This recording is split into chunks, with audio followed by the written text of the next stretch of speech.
أبا عبد الله يا أبا عبد الله. اعوذ باللہ من الشیطان الرجیم. بسم اللہ الرحمن الرحیم. الحمدللہ رب العالمین والصلاة والسلام علی اشرف الانبیاء والمرسلین سیدنا و نبینا ابی القاسم محمد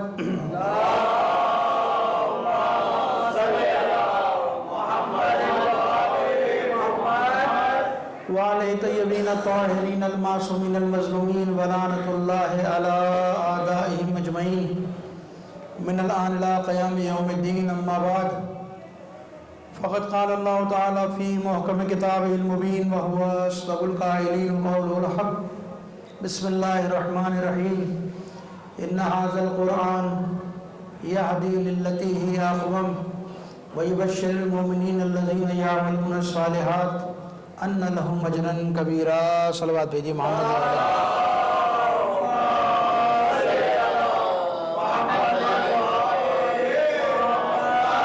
عزیزان محترم، آج ایام فاطمیہ کی پہلی مجلس اعزا ہے،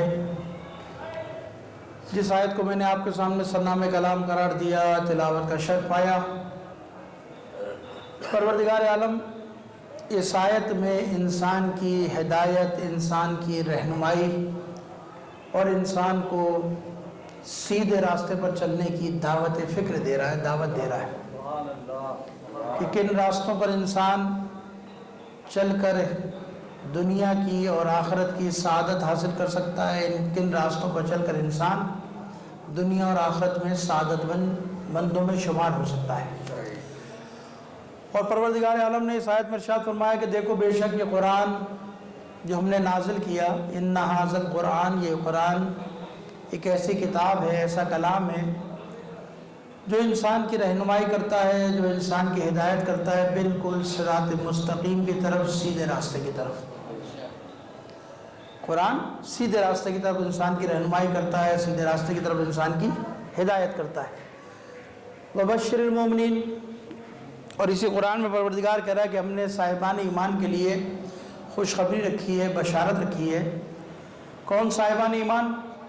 وہ صاحبان ایمان جو اللہ پر ایمان لائے اور اعمال صالح انجام دیتے ہیں. یعنی سب مومن نہیں، مومن کی خصوصیات بتا رہا ہے پروردگار، مومن کی صفات بتا رہا ہے. ایک تو وہ ہوتا ہے کہ انسان خود دعویٰ کرے کہ میں مومن ہوں، ایک وہ جو قرآن اس کی صفات اور علامت بتائے کہ جن میں یہ خصوصیات پائے جاتے ہیں وہ ہماری نظر میں مومن ہیں.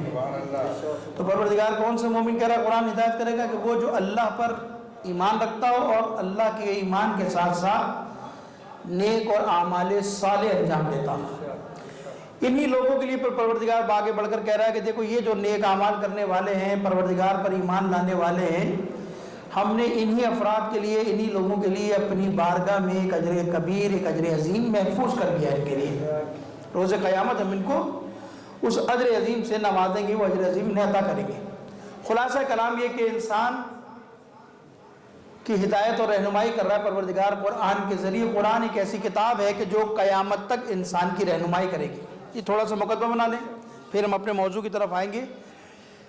دیکھیے، پروردگار عالم نے قرآن کو ایک جامع کتاب، ایک جامع نظام کے طور پر بھیجا ہے.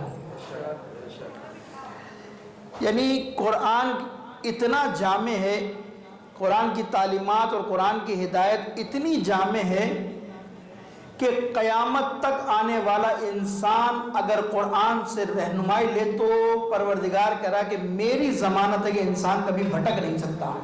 محمد والے محمد صلی اللہ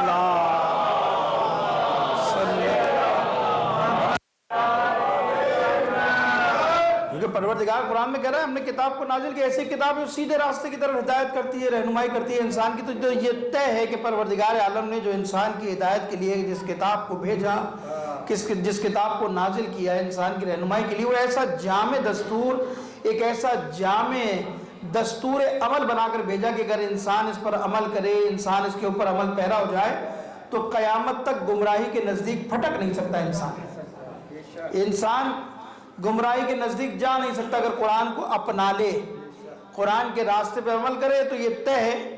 اور ایسا نہیں کہ قرآن کے اندر کوئی چیز جو ہے وہ کم ہے، زیادہ ہے، یا قرآن کی تعلیمات پر کوئی شک و شبہ کرے، نہیں، قرآن میں کوئی شک و شبہ کی گنجائش ہی نہیں ہے، کوئی شک و شبہ کی گنجائش نہیں۔ جس طرح پروردگار عالم کی ذات بے عیب ہے، جس طرح خداوند متعال کی ذات میں کوئی عیب نہیں نکال سکتا، اسی طرح خدا کی نازل کردہ کتاب میں بھی کوئی عیب نہیں نکال سکتا۔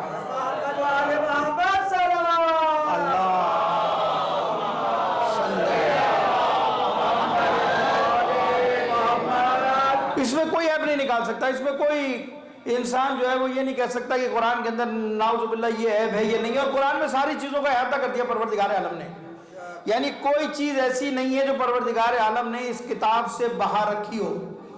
یعنی قرآن کا ایک معجزہ، دو چار معجزات ہیں قرآن کے، اگرچہ کہ پورا قرآن ہی معجزہ ہے، لیکن اگر چھوٹے چھوٹے معجزات اگر قرآن کے تجزیہ کرنا شروع کریں، تحلیل کرنا شروع کریں، تو واقعی انسان حیران ہو جائے گا کہ انسان قرآن کا جب پڑھے گا، قرآن کا جب مطالعہ کرے گا، تو یہ قرآن ایک ایسا معجزہ ہے۔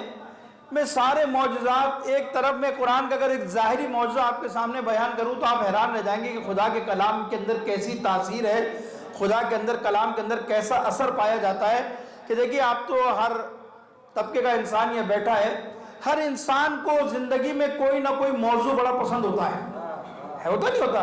کسی نہ کسی عنوان سے بڑا لگاؤ ہوتا ہے، کوئی سائنس بہت پڑھنے کا شوقین ہوتا ہے، کوئی تاریخ پڑھنے کا شوقین ہوتا ہے، کوئی تفسیر پڑھنے کا شوقین ہوتا ہے، کوئی کلام پڑھنے کا شوقین ہوتا ہے، کوئی کمپیوٹر سائنس میں پڑھنے کا شوقین، کوئی نہ کوئی شوق ہوتا ہے، لیکن ہوتی نہیں ہوتی۔ یا یہ دوسری تعلیم، دنیاوی تعلیم چھوڑیے، کوئی موضوع لے لیجئے، مثلا کسی کو تاریخ ہسٹری پڑھنے کا بہت شوق ہے، کسی کو نیشنل جغرافیہ کے بارے میں معلومات کرنے کا بہت شوق ہے یا نہیں؟ شوق ہے نہیں ہے؟ اس موضوعات پہ کتاب جمع کرتا ہے انسان، کرتا نہیں کرتا؟ ایک دفعہ اپنی پسندیدہ موضوع کو اٹھایا، اس نے پڑھ لیا، پھر دوبارہ دل چاہا اس کتاب کو پڑھ لیا، تیسری دفعہ اس کتاب کو اٹھاتے ہوئے 10 دفعہ سوچے گا کہ پڑھ تو لیے میں نے یہ کتاب، ہے یا نہیں ہے؟ حالانکہ اس کی زندگی کا سب سے پسندیدہ موضوع کیوں ہی نہ ہو، کتنا ہی اس سے لگاؤ کیوں نہ ہو، ایک دفعہ پڑھ لے گا، 2 دفعہ پڑھ لے گا، 3 دفعہ پڑھ لے گا، پھر چوتھی بات کہے گا پڑھ تو لیا اتنی دفعہ، اب اس کا اس میں کیا، اس کا لگاؤ، اس کی رمق، اس کی چاہت ختم ہو جائے گی، پڑھ لیا میں نے بس، ذہن میں یہ چیزیں اس کے اندر موجود ہیں، اب اس کی طرف نہیں جاتا بلکہ دوسری کتابوں کی تلاش میں ہو جاتا ہے۔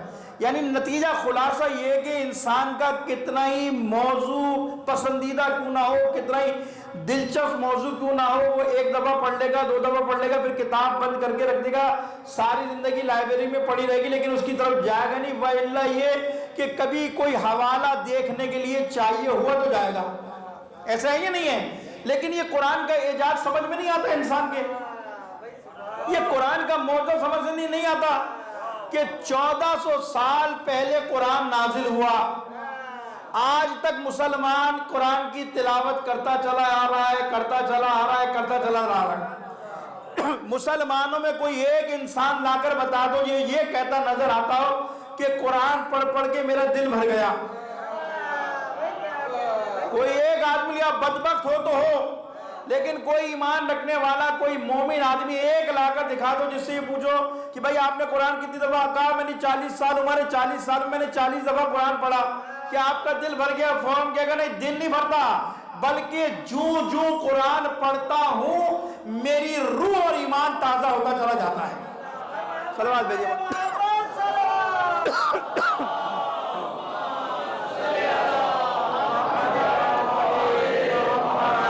ایسا ہی ہے نا، کوئی آدمی آپ کو نہیں ملے گا، حالانکہ میں تو بہت سارے لوگوں کو جانتا ہوں کہ جو رمضان ہی کے مہینے میں 30 دن کے اندر تقریباً 15-16 قرآن تو ختم کر لیتے ہیں، لیکن بعد میں مومن ایسے بھی جانتا ہوں جو روزانہ 1 پارے کی تلاوت تو کرتے ہیں، 30 دن میں 30 پارے تو پڑھتے ہیں، ہے یا نہیں؟ 1 قرآن تو ختم کرتے ہیں، ورنہ 2 بھی رمضان میں ختم کرتے، پڑھنے والے 3 بھی کرتے، اور پڑھنے والے 3 دن میں 3 دفعہ بھی پڑھ لیتے ہیں، ہے نا؟ لیکن کوئی آپ کو نہیں ملے گا جو یہ کہتا کہ پڑھ پڑھ کے میرا قرآن سے دل بھر گیا، قرآن سے میرا دل چاٹ ہو گیا، بس قرآن میرا ایسا موضوع تھا جتنا پڑھنا تھا پڑھ لیا، نہیں، بلکہ قرآن جتنا پڑھتا چلا جاتا ہے ایمان بڑھتا چلا جاتا ہے۔ قرآن خود کہہ رہا ہے انما المؤمنون الذین اذا ذکر اللہ وجلت قلوبہم واذا تلیت علیہم آیاتہ زادتہم ایمان وعلی ربہم یتوکلون۔ مومن کی جو صفت بتائی ہے قرآن نے وہ بتائی ہے کہ مومن وہ ہے کہ جب اس کے سامنے خدا کا ذکر ہوتا ہے تو اس کے دل پر خدا کا خوف معمور ہو جاتا ہے، اور جو قرآن کی تلاوت کرتا چلا جاتا ہے خدا اس کے ایمان میں اضافہ کرتا چلا جاتا ہے۔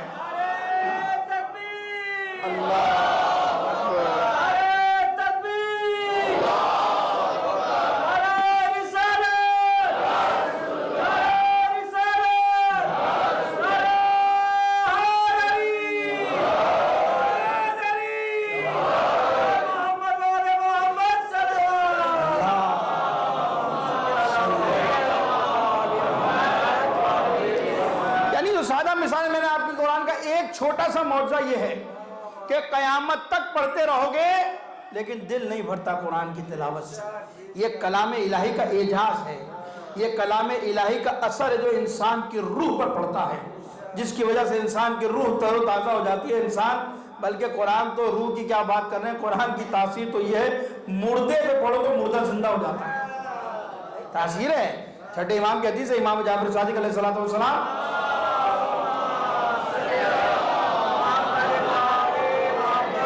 چھٹے امام ارشاد فرماتے ہیں کہ اگر کوئی شخص کسی مردے پر 7 دفعہ الحم پڑھ کر پھونک دے اور مردہ زندہ ہو جائے تو امام کہہ رہے ہیں تعجب نہ کرنا، یہ قرآن کی تاثیر ہے، یہ قرآن کا اثر ہے۔ وہ الگ بات ہے کہ ہم پھر کیا کرتے ہیں، وہ کبھی موضوع میں آگے آ جائے گا تو میری تو بات ہے، اشارہ کرتا چلا جاؤں گا آپ کے سامنے، لیکن قرآن کا یہ اثر ہے کہ انسان کو روح کو بھی زندہ کرتا ہے۔ قرآن کی تاثیر یہ ہے کہ اگر واقعاً اس کی روح کے ساتھ اس کے تقاضوں کے مطابق اگر پڑھا جائے تو قرآن کی تاثیر یہ ہے کہ مردہ بھی زندہ ہو جاتا ہے۔ سب آپ میری محمد عالم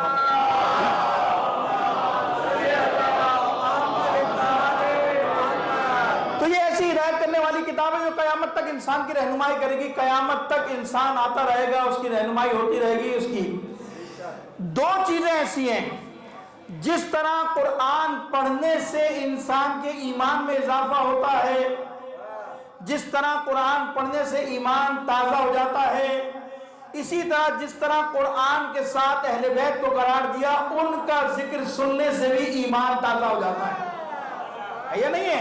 دونوں کے اثرات یہی ہیں۔ اگر قرآن انسان کے ایمان کو جلا بخشتا ہے، اگر کلام الہی انسان کی روح کو تر و تازہ رکھتا ہے تو جسے قرآن کے ساتھ قرار دیا تو کیسے ہو سکتا ہے کہ اگر اس کا ذکر کیا جائے تو انسان کے ایمان میں اضافہ نہ ہو؟ اللہ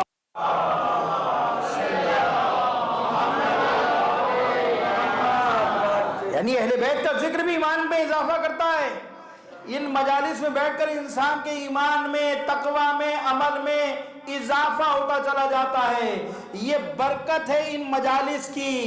ایک تو تبرک ہوتا ہے جو باہر بٹتا ہے، آپ کے تبرک دو ہے مجلس کے، یاد رکھیے گا۔ ایک تبرک وہ ہے جو باہر بٹتا ہے، جو تبرک بانٹنے والا بانٹتا ہے، آپ لے جاتے ہیں اور آپ اسے کھاتے ہیں، وہ آپ کی جسم کی ضرورت پوری کرتا ہے، جسم کی ضرورت۔ تبرک کھاتے ہیں، تبرک کے اندر ایک برکت ہے، خود متبرک ہے نا، تبرک کھاتے ہیں آپ کو صحت ملتی ہے، تندرستی ملتی ہے، آپ کھاتے پیٹ بھر جاتا ہے یا نہیں؟ ایسا ہے نا، یہ اس کا ظاہر ہے، یہ ظاہری تبرک ہے۔ جب لے کر جاتے ہیں کھاتے ہیں تو یہ آپ کے جسم کو تقویت دیتا ہے، جسم کو تازگی دیتا ہے۔ لیکن اس مجلس کا ایک معنوی تبرک اور بھی ہے، اور وہ معنوی تبرک یہ ہے کہ جب ممبر سے اہل بیت کے فرامین بیان کیے جاتے ہیں، جو اہل بیت کی تعلیمات بیان کی جاتی ہے، جب یہ آپ کی روح پر اثر کرتی ہیں تو یہ آپ کا وہ روحانی تبرک ہے جو آپ کی روح کو تر و تازہ کر دیتا ہے۔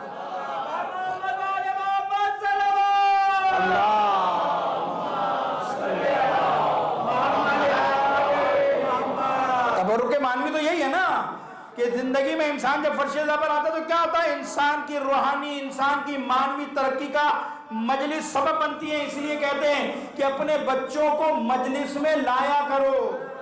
یہ مجلس وہ انسٹیٹیوٹ ہے، یہ مجلس وہ درسگاہ ہے، یہ مجلس وہ مدرسہ یا جو بھی نام دے دیجئے، کالج ہے، یونیورسٹی ہے، کہ جہاں آ کر انسان کی صرف علم میں اضافہ نہیں ہوتا، یہ مجلس علم میں بھی اضافہ کرتی ہے، ایمان میں بھی اضافہ کرتی ہے، اور تقوی میں بھی انسان کی اضافہ کرتی ہے۔ یا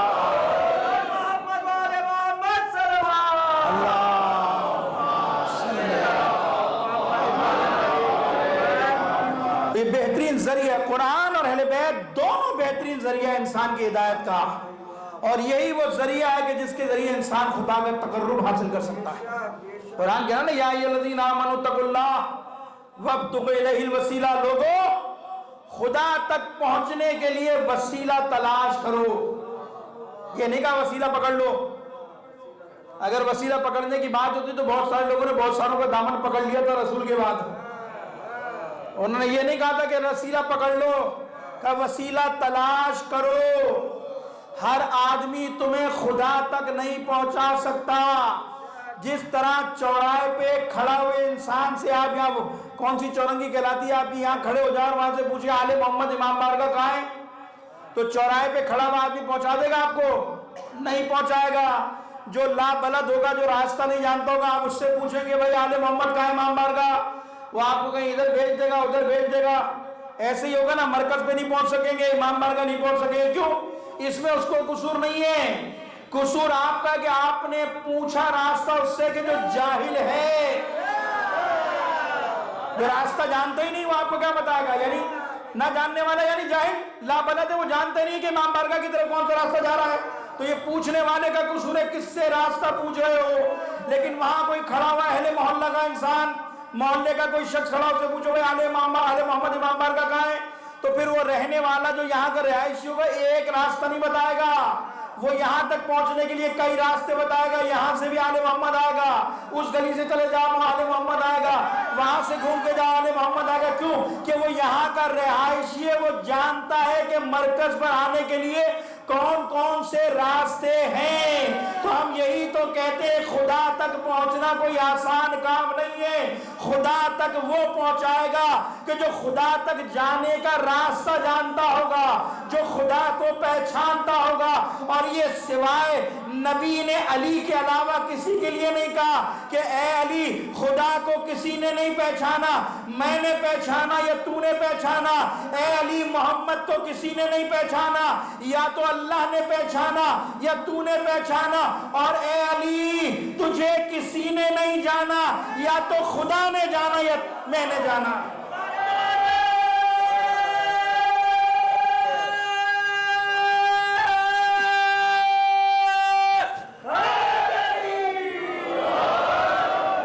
صحیح ہے نا؟ وہ پہنچائے گا خدا تک جو راستہ جانتا ہوگا، جو خدا کو پہچانتا ہوگا۔ پیغمبر سند دے رہے علی کو کہ خدا کو کوئی نہیں پہچان سکا مگر تو نے پہچانا یا میں نے پہچانا۔ تو جب خدا تک وہی پہنچائے گا جو راستہ جانتا ہوگا۔ کسی کے جاہل کے پیچھے چلو گے تو پھر ایسی فرقے بنیں گے، پھر ایسی باتیں ہوں گی۔ اسی لیے تو کہتے ہیں آ جاؤ اہل بیت کے دروازے پر۔ اس لیے قرآن کہہ رہا ہے یا ایھا الذین آمنوا اتقوا اللہ، تقوی اختیار کرو، پرہیزگاری، وابتغوا الیہ الوسیلہ، خدا تک پہنچنے کے لیے وسیلہ تلاش کرو، وسیلہ تلاش کرو خدا تک۔ اور جب وسیلہ مل جائے گا اور صحیح وسیلہ مل گیا پھر مطمئن ہو جاؤ، وہ تمہاری دنیا میں بھی سرخرو کرے گا، آخرت میں بھی سرخرو کرے گا اگر وسیلہ صحیح پکڑ لیا۔ میں اس وسیلے کی روایت دیکھ رہا تھا، جب یہ آیت پڑھ رہا تھا تو میں نے ایک کتاب دیکھی، سید رضی نے اس کتاب میں ایک روایت نقل کی ہے، روایت نقل کی، اور روایت نقل کی ہے جناب عبداللہ ابن مسعود سے۔ اور دیکھیے وسیلہ، ہمارے یہاں تو وسیلے پہ بڑی بحث ہوتی ہے نا ہمارے یہاں، کبھی یا اللہ مدد کہو، یا علی مدد نہ کہو، یا رسول اللہ مدد نہ کہو، رسول سے مانگنا شرک ہے، علی سے مانگنا شرک ہے، سنتے رہتے ہیں نا آپ صبح سے شام تک۔ یہ سارے فتووں کی جتنی توپیں ان کا رخ ہماری طرف ہوتا ہے نا، ہماری طرف ہوتا ہے۔ دیکھو بھائی یہ شیعوں کا کیا حال ہے، یہ علی سے مانگتے ہیں، علی سے مانگنا شرک ہے، نبی سے مانگنا شرک ہے، علی سے نبی سے مانگنا شرک ہے، لیکن باہر کھڑے ہوئے مزدور سے چندہ مانگنا جائز ہے نا۔ علی سے مانگنا تو بدعت ہے، باہر کھڑے ہوئے مولوی صاحب چندہ مانگتے ہیں ادھر ادھر مدرسے کے لیے، اس کے لیے وہ عین عبادت ہو گیا، کیونکہ اس کا اپنا مطلب ہے نا، اپنا مطلب ہے تو سب جائز ہے۔ تو عزیزان محترم جب فطرت کے خلاف جاؤ گے تو یہی نتیجہ نکلے گا اس کا. اب آئیے میں نے عبداللہ ابن مسعود سے سنا، روایت پڑھی اور سید رضی نے اسے لکھا.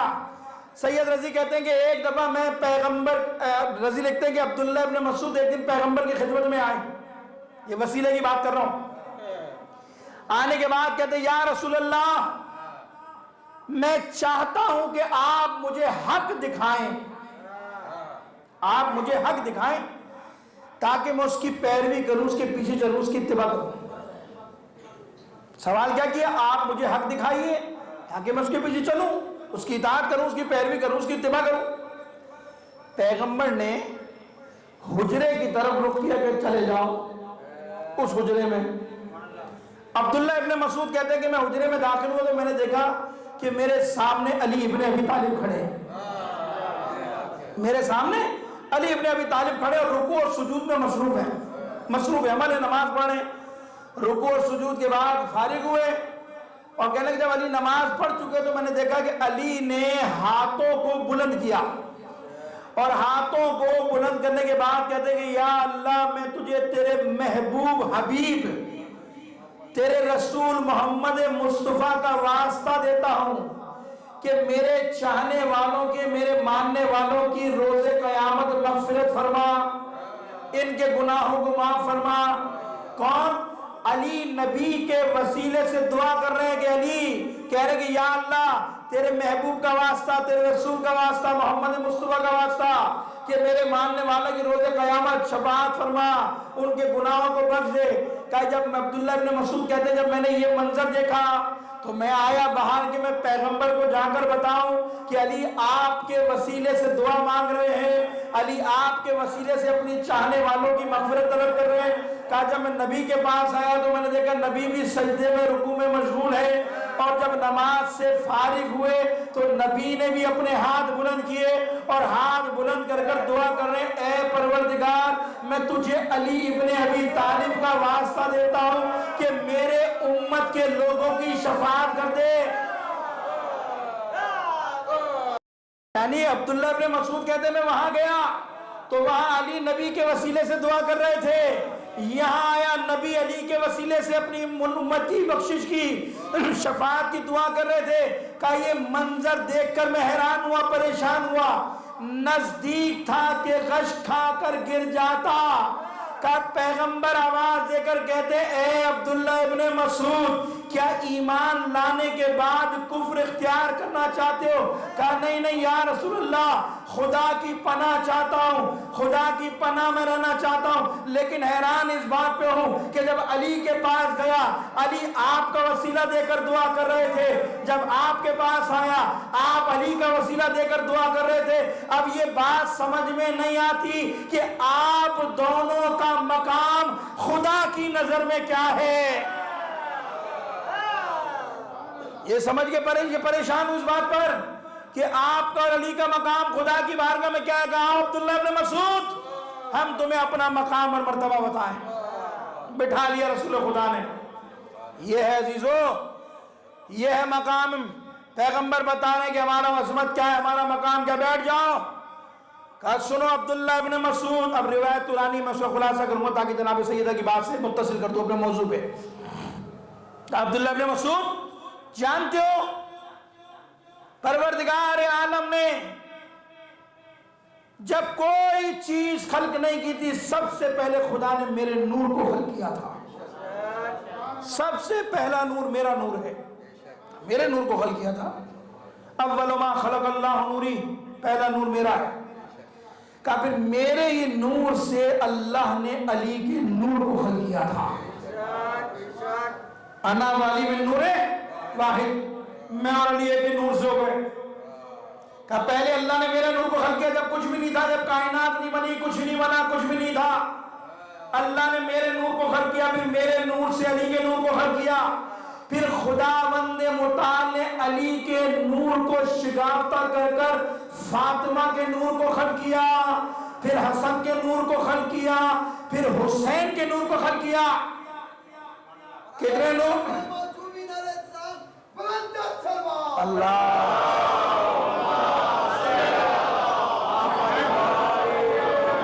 کتنے نور؟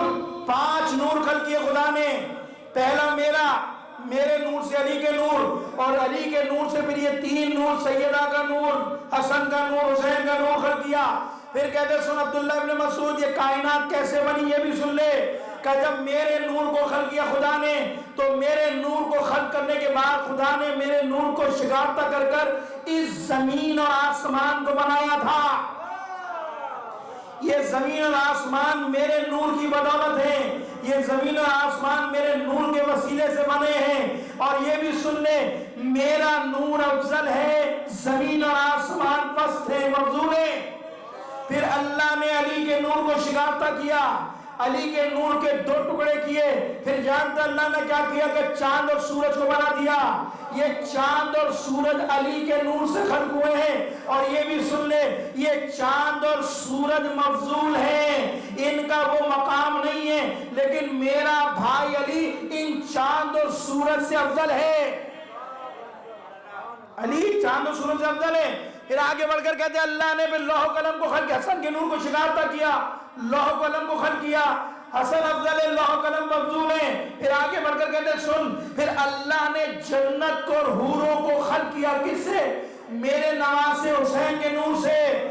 جنت کو بھی خلق کیا، حوروں کو بھی خلق کیا، اور یہ جنت اور حوریں پس ہیں، میرا لال حسین ان دونوں سے افضل ہے۔ پھر کہتے ہیں یکا یک پوری دنیا پر تاریکی چھا گئی، اندھیرا چھا گیا، مغرب تا مشرق۔ فرشتوں نے خدا کی بارگاہ میں فریاد کی، پروردگار اس تاریکی کو ختم کر دے، اس نور کو روشن کر دے، دوبارہ اس تاریکی اندھیرے کو ہم سے دور کر دے۔ تو سنے گا عبداللہ ابن مسعود جب فرشتوں نے خدا کی بارگاہ میں التجا کی تو اللہ نے ایک نور کو خلق کیا، وہ نور میری بیٹی فاطمہ کا تھا۔ ایک نور کو خلق کیا، وہ میری بیٹی فاطمہ کا نور تھا، اس کے ساتھ پھر ایک اور نور کو ملایا، اسے اور روشن کیا، اسے اور روشن کیا۔ اے عبداللہ ابن مسعود یہ جو پوری کائنات میں تو نور دیکھ رہا ہے یہ میری بیٹی فاطمہ کے نور سے جگمگا رہی ہے۔ اور سن لے عبداللہ ابن مسعود یہ پوری کائنات کا نور پست ہے، میری بیٹی فاطمہ افضل ہے۔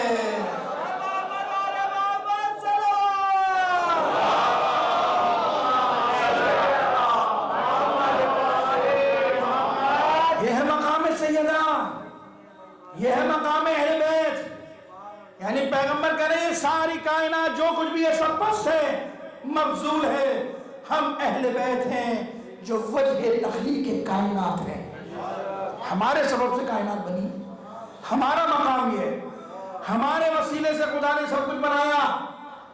خدا کائنات بنا رہا اہل بیت کے وسیلے سے۔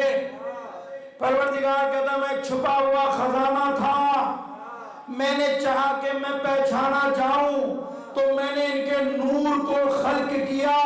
میں ان مولوی صاحب سے پوچھتا ہوں کیا خدا قدرت نہیں رکھتا تھا کہ لوگوں کو ڈائریکٹ اپنی معرفت کرا دے؟ کیا خدا طاقتور نہیں تھا کہ لوگوں کو اپنی معرفت کرا دیتا؟ نہیں، خدا نے بھی بتایا کہ میں بھی اپنی معرفت کے لیے وسیلہ بنا رہا ہوں، اور جن کو میں نے وسیلہ بنایا اس خاندان کو میں نے خاندان اہل بیت کرا دیا۔ ان کے وسیلے سے مجھے پہچانو گے، ان کے وسیلے سے تمہیں میری معرفت ہوگی۔ پھر کہتے ہیں عبداللہ ابن مسعود کیا تم نے قرآن کی آیت نہیں پڑھی؟ القیا فی القیا، سورہ کاف کی آیت ہے، تم نے یہ پڑھی کہ قیامت دن دونوں کو ہم اختیار دیں گے۔ کیا اختیار دیں گے؟ کہ کافروں کو اور ناز رکھنے والوں کو جہنم میں ڈالیں گے۔ القیا فی جہنم میں کل کفار واحد، ہم ان کو اختیار دیں گے، یہ لوگوں کو جہنم میں، کفار کو جہنم میں اور اناج رکھنے والوں کو جہنم ڈالیں گے۔ عبداللہ بن مسعود کہتے ہیں یا رسول اللہ سے مراد کیا ہے؟ عبداللہ بن مسعود سے رسول خدا مسکرا کر کہتے ہیں کفار سے مراد جانتے کون ہے؟ کہا کون ہے؟ کہا کفار سے مراد وہ ہے کہ جنہوں نے دنیا میں میری نبوت کا انکار کیا، جنہوں نے میرے نبی ہونے سے انکار کیا، خدا مجھے حق دے گا کہ میں انہیں جہنم میں ڈالوں گا۔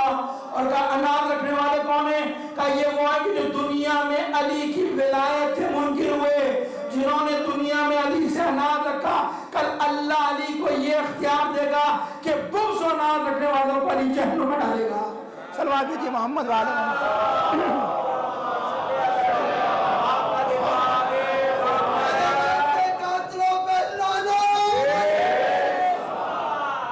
فیضان معتم یہ مقام اہل بیت ہے، ان کے نور سے کائنات خلق کیا، یہ کائنات کی خلقت کا وسیلہ ان کے لیے بنایا، پروردگار عالم نے ان کے دروازے کا تعارف کرایا یہ ہے۔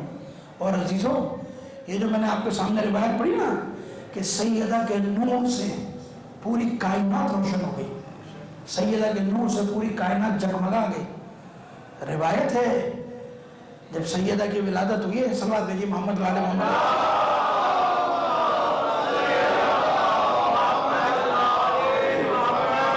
شیخ صدوق نے اپنی کتاب اعمالی میں روایت تک لکھی ہے مفضل ابن عمر سے، وہ کہتے ہیں میں نے چھٹے امام سے سوال کیا سیدہ کی ولادت کے بارے میں، تفصیلی روایت ہے، خلاصہ کروں اس کے آپ کے سامنے، کہ میں نے پوچھا چھٹے امام سے کہ چھٹے امام سے مولا یہ بتائیے کہ سیدہ کی ولادت کیسے ہوئی؟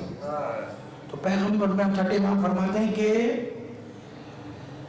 اس وقت جب پیغمبر کی شادی جناب خدیجہ سے ہوئی تھی تو اس زمانے کی خواتین جو مکہ کی خواتین تھی انہوں نے بائیکاٹ کرتے تھے جناب خدیجہ کا، مقام دیکھیے جناب سیدہ کا بائیکاٹ کرتے تھے اس زمانے کی عورتوں نہ خود ملا کرتی تھی جناب خدیجہ سے نہ کسی کو ملنے دیا کرتی تھی اس زمانے کے اندر، اور اس میں جناب سیدہ جناب خدیجہ تھی پریشان غمگین رہتی تھی اور ڈرا کرتی تھی کوئی پیغمبر کو نقصان نہ پہنچا دے، اور جب نور جناب سیدہ شگم میں جناب خدیجہ میں آیا تو روایت کہتی کہ شگم میں ہوتے ہوئے سیدہ اپنی ماں سے گفتگو کیا کرتی تھی، ہم کلام کیا کرتی تھی، پیغمبر کو نہیں بتایا کبھی جناب خدیجہ نے کہ میرے شگم میں جو بچہ ہے مجھ سے گفتگو کرتا ہے، باتیں کرتا ہے۔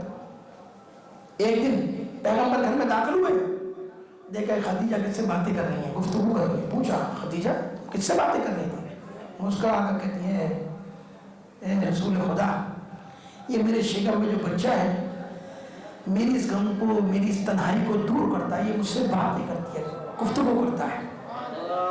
ابھی یہ گفتگو کر رہی تھی کہ جبرائیل نازل ہوئے، اور جبرائیل نازل ہوئے کہ پیغمبر مسکرا کر کہتے ہیں خدیجہ یہ تیرے شکم میں جو بچہ ہے یہ لڑکا نہیں ہے یہ لڑکی ہے، اور خدا نے اس کو اتنا بابرکت بنایا ہے کہ اس سے نسل چلے گی، اس سے نسل چلے گی جس سے امام آئیں گے، اور جب وحی کا سلسلہ ختم ہو جائے گا تو خدا انہیں میرا جانشین قرار دے گا۔ یعنی چھٹے امام فرما رہے جناب سیدہ کا مقام ہے کہ ان حالات میں کہ جب تنہائی کا شکار تھی جناب خدیجہ اور لوگوں نے بائیکاٹ کر دیا تھا، کوئی نہیں آتا تھا، تو جناب سیدہ شگم مادر میں جناب سے خدیجہ سے گفتگو کیا کرتی تھی، باتیں کیا کرتی تھی۔ پھر امام ارشاد فرماتے ہیں کیونکہ یہ حالات تھے کوئی نہیں آتا تھا، امام فرماتے ہیں کہ جب سیدہ کی ولادت کا وقت آیا نزدیک آیا تو پیغام بھیجا عورتوں کو، قریش کی عورتوں کو، بنی ہاشم کی خواتین کو کہ اس مشکل پہ آپ میری مدد کریں، میرے ساتھ ہیں۔ سب نے پیغام بھیج دیا، کیوں کہ تم نے محمد سے شادی کی، ہمارے مرنے کے باوجود محمد سے شادی کی، ابو طالب یتیم سے تم نے شادی کی، لہذا ہم تمہاری کوئی مدد نہیں کر سکتے۔ جب یہ جواب ملا تو چھٹے امام فرماتے ہیں ابھی یہ جواب سن کر حضرت خدیجہ غمگین تھی کہ اچانک دیکھا کہ کچھ بنی ہاشم سے شباہت رکھنے والی 4 عورتیں گھر میں داخل ہوئی، 4 عورتیں گھر میں داخل ہوئی۔ حضرت خدیجہ دیکھ کر وہ گھبرا گئی، پریشان ہو گئی، آگے بڑھ کے 4 خاتون میں سے خاتون ہوتی مت گھبراؤ، مت پریشان ہو، ہمیں خدا نے تمہاری مدد کے لیے بھیجا ہے، ہمیں خدا نے تمہاری مدد کے لیے بھیجا ہے، مت گھبراؤ، ہم تمہاری بہنیں ہیں، میں سارا جناب سارا ابراہیم کی زوجہ ہوں، یہ آسیہ ابن مزاحم ہیں، یہ مریم ابن عمران ہیں، یہ موسیٰ کی بہن کلثوم ہیں۔ 4 خواتین کا تعارف کرایا۔ امام کہتے ہیں پھر ایک دائیں جانب بیٹھ گئی، ایک بائیں جانب بیٹھ گئی، ایک سرانے بیٹھ گئی خاتون، ایک بی بی پائنتوں میں آ کر بیٹھ گئی، اور یہ 4 خواتین جب بیٹھ گئی اسی لمحے اسی اثنا میں پروردگار عالم نے حضرت سیدہ کے نور کو ظاہر کیا، اور روایت کہتی ہے چھٹے امام فرماتے ہیں جیسے ہی سیدہ نے دنیا میں قدم رکھا ایک ایسا نور ساطع ہوا، ایسا نور ساتھ ہوا کہ مکے کا کوئی گھر ایسا نہیں تھا کہ جو سیدہ کے نور سے نہ چمکا ہو. مشرق سے لے کر مغرب تک کوئی جگہ ایسی نہ تھی کہ جس پر خدا نے سیدہ کے نور کو نازل نہ کیا ہو.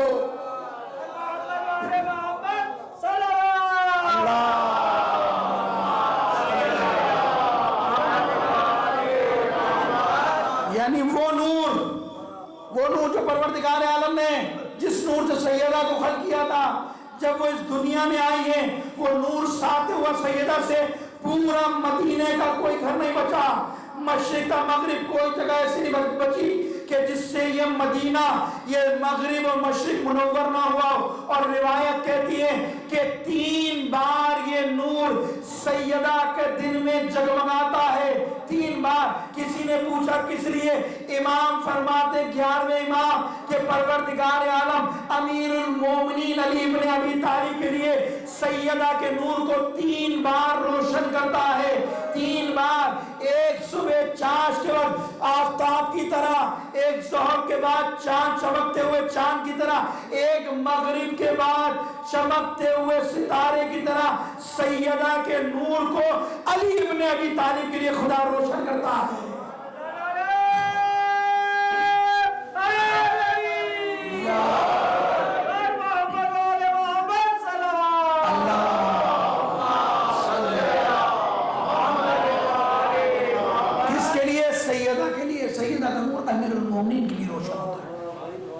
میں نے تو آج ہی روایت پڑھی ہے شیخ عباس قمی نے اپنی کتاب میں کہ جب چاند ماہ رمضان کا چاند نمودار ہوتا تھا نا، اور اگر سیدہ سجن میں ہوتی تھی تو اس چاند کی روشنی مان پڑ جاتی تھی.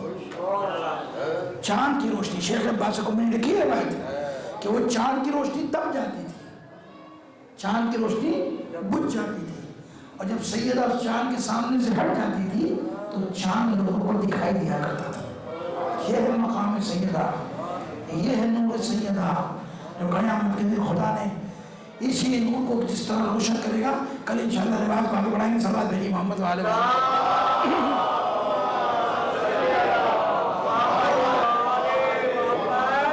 بھائی جان محترم. بات کو یہ رکھتے کل آگے بڑھائیں گے. جناب سیدہ کچھ اور روایت فضائل آپ کے سامنے بیان کریں گے. سیدہ کائنات کی سب سے بلند ترین شخصیت یاد رکھیں. پیغمبر اور مولا کائنات کے بعد اگر روح زمین پر کوئی سب سے افضل ترین شخصیت ہے پیغمبر اور مولا کائنات کے بعد وہ سیدہ ہے. سیدہ کونین ہے. ان سے زیادہ فضیلت کوئی نہیں ہے. یاد رکھیے گا کوئی نہیں ہے. پیغمبر علی کے بعد. اور خود روایت ہے خود معصوم فرماتے ہیں کہ اگر خدا سید علی کو خلق نہ کرتا، علی کو پیدا نہ کرتا، تو آدم سے لے کر روز قیامت تک فاطمہ کا کوئی ہمکف نہیں ہوتا. آدم سے لے کر قیامت تک وہ ہمکف نہیں ہو سکتا. اب مجھے بتائیے، لوگ اعتراض کرتے ہیں کہ علی جو ہے وہ شیعہ جو ہے وہ کہتے ہیں علی انبیاء سے افضل ہے. اعتراض ہوتا ہے نا کہ شیعہ جو ہے وہ اتنے آگے بڑھ گئے، وہ کہتے ہیں شیعہ علی جو ہے انبیاء سے افضل ہے، علی انبیاء سے افضل ہے. وہ بھائی مولا کائنات کی بات کیوں نہیں کر رہے ہیں؟ ہم یہ عقیدہ علی کے بارے میں رکھتے ہیں. ہمارا یہ عقیدہ تو سیدہ کونین کے بارے میں بھی ہے، کیونکہ رسول خدا مولا کائنات کے بعد اگر کائنات میں کوئی افضل ترین شخصیت ہے تو وہ سیدہ کونین ہے. جس طرح علی کے بارے میں ہمارا عقیدہ ہے کہ علی تمام انبیاء سے افضل ہے، اسی طرح سیدہ کے بارے میں ہمارا عقیدہ ہے سیدہ بھی نبی کے بعد علی کے بعد تمام کائنات میں انبیاء سے لوگوں سے افضل ہے. اس لیے یہ اس بات کی دلیل ہے کہ اگر علی نہ ہوتے سیدہ کا کوئی حقوق ہی نہ ہوتا. یہ سیدہ کی دلیل ہے، عظمت کی دلیل ہے، بزرگ کی دلیل ہے کہ اگر علی نہ ہوتے کائنات میں سیدہ کو حقوق نہیں تھا. تو یہ مقام ہے جناب زہرا کا، یہ مقام ہے جناب سیدہ کا. لیکن عزیز نہیں پہچانا تو امت نے نہیں پہچانا تو مسلمانوں نے عظمت کو نہ پہچانا. بہت غریب ہے سیدہ، بہت مظلوم ہے، جتنی بافضیلت خاتون ہیں اتنا ہی سیدہ سب سے زیادہ مظلوم بھی ہے،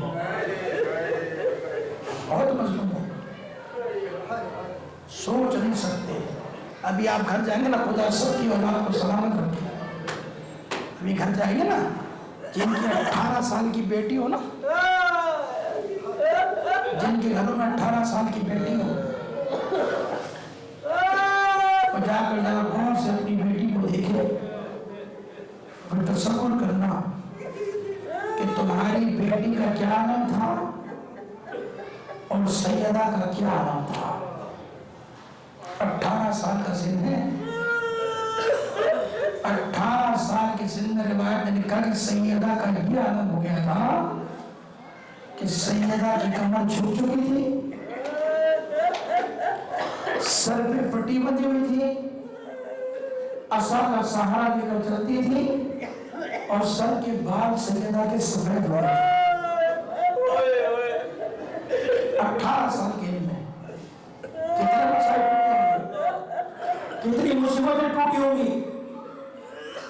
کوئی عالم سیدہ کا مرثیہ نہیں پڑھ رہا، کوئی ذاکر، کوئی خطیب، کوئی شاعر نے سیدہ کا مرثیہ نہیں پڑھا۔ سیدہ نے اپنے مصائب اپنا مرثیہ خود پڑھا، سب پڑھنے المصائب والعنہا۔ بابا تیرے بعد ایسی قیامت ٹوٹی ہے، تیرے بعد ایسے مسائل تیری بیٹی پر توڑے گئے۔ بابا اگر یہ دنوں میں پڑھتے تو رات کی تاریخ میں بدل جاتا ہے۔ بابا اگر یہ پہاڑوں میں پڑھتے تو پہاڑ ریزہ ریزہ ہو جاتے، سرما بن جاتے۔ کیا مسائل ہے، کتنے دن زندہ رہی ہے سیدہ؟ 75 دن یا 95 دن؟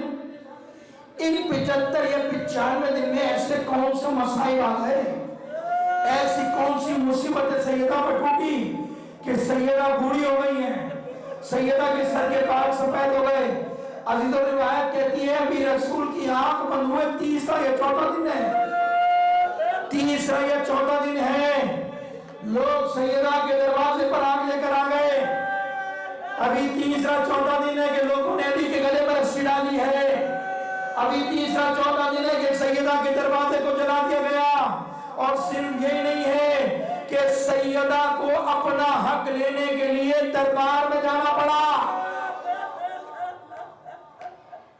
علماء کر لکھتے ہیں، علماء بیان کرتے ہیں کہ جب سیدہ اپنا دربار میں حق لینے گئی ہیں تو سیدہ کے سر کے بال کالے تھے، سر کے بال کالے تھے۔ آپ مجھے بتائیے یہ دربار کس کا تھا؟ صحابیوں کا دربار تھا نا؟ کتنی دیر سے کھڑی رہی سیدہ وہاں پر؟ چند گھنٹے کھڑی رہی، چند گھنٹے، بس اتنا فرق تھا کہ مسلمان کرسیوں پہ بیٹھے تھے، نبی کی بیٹی کھڑی تھی، کوئی بٹھانے والا نہیں تھا کہ نبی کی بیٹی کھڑی ہے غیرت کھاؤ، کہ جس کی تعظیم کے لیے نبی کھڑا ہو جاتا ہو۔ آج نبی کی بیٹی کھڑی ہے اور امت کرسیوں پر بیٹھی ہے، نشستوں پر بیٹھی ہے۔ عزیزوں کتنی دیر دربار میں رہی ہیں؟ چند گھنٹے دربار میں رہی ہیں۔ روایت کہتی ہے جب گئی تھی تو سر کے بال کالے تھے، جب واپس پلٹی ہیں تو سر کے بال سفید ہو گئے، اور جب گھر پر واپس آئی ہے نا تو سب سے پہلے امام حسن نے دیکھا ہے، دوڑ کر آئے، چھوٹے 7 ساڑھے 7 8 سال کی عمر ہے، دوڑتے ہوئے اماں گئی تھی آپ حق لینے کے لیے، کیا مسلمانوں نے ہمارا حق ہمیں دے دیا؟ کیا مسلمانوں نے ہمیں باغ فدق واپس کر دیا؟ خاموش ہیں۔ زہرا نے کچھ نہ بولا، کوئی جواب نہ دیا، پھر آگے بڑھی ہے۔ پھر ایک چھوٹا بیٹا دوڑتا آیا، حسین دوڑتے، اماں دربار گئی تھی، کیا مسلمانوں نے آپ کی بات کو قبول کر لیا؟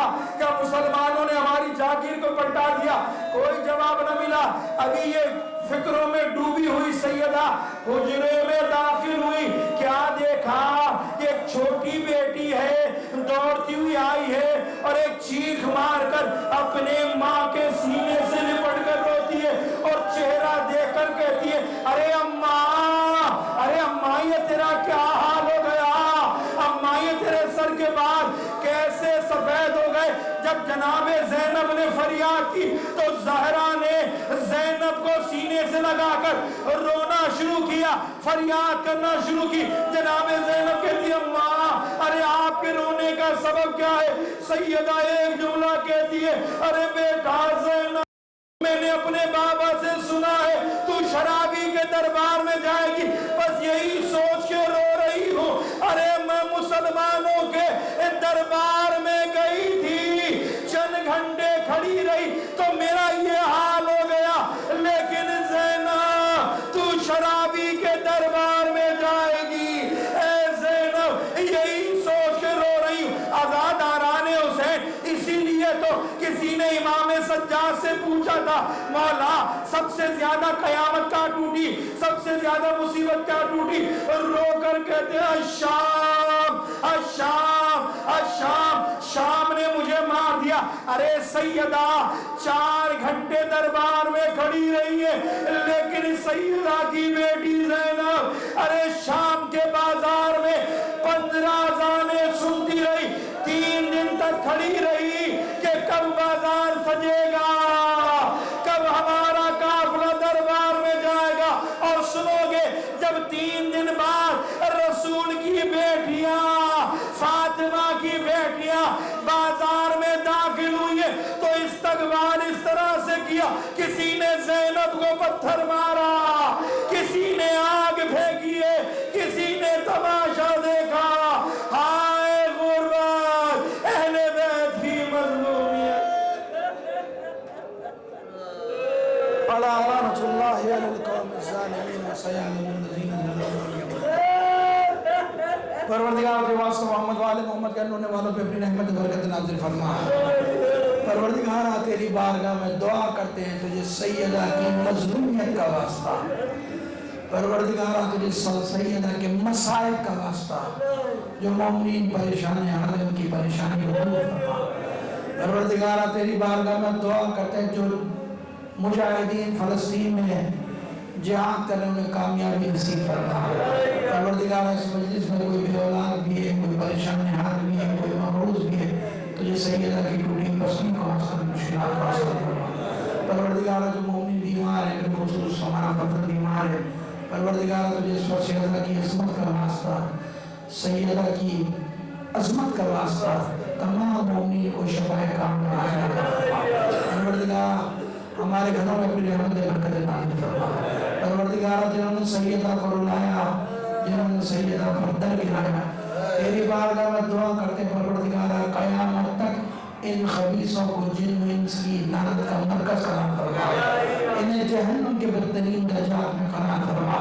پروردگار جب تک زندہ ہیں ہمیں ایام فاطمہ منانے کی توفیق عنایت فرما.